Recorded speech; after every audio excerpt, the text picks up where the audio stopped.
the morning or maybe the night before the Auckland semi-final in 2015 and think if now looking back at it, whether it did come in, the sense of occasion or the history that South Africa had, and in some ways there was perhaps gee, we have to break this, and maybe that sort of that pressure that stayed through what was an incredible game of cricket? Yeah, no, I can certainly say that I wasn't thinking about it at all. And that's just honestly what I was thinking. I remember being down at third man. Morne Morka was bowling. Grant Elliott was, I'm sure Morne bowled the second last over.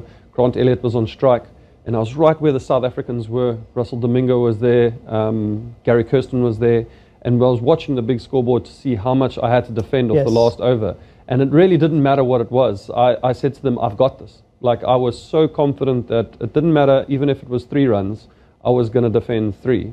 And then went, and the over happened, and it unfolded as it did. And I suppose that was when it really hit me, like that I had failed. I had failed to defend.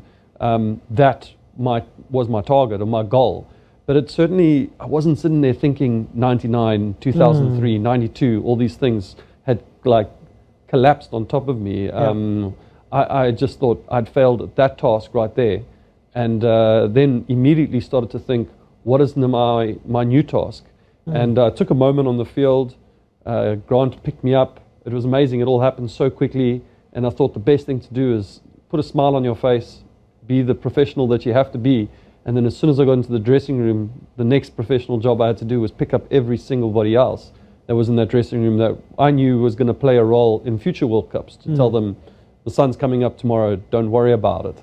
And all of a sudden it was like dad mode kind of kicked in, And then only later you start to kind of unravel it and realize what the effects were that it had on you.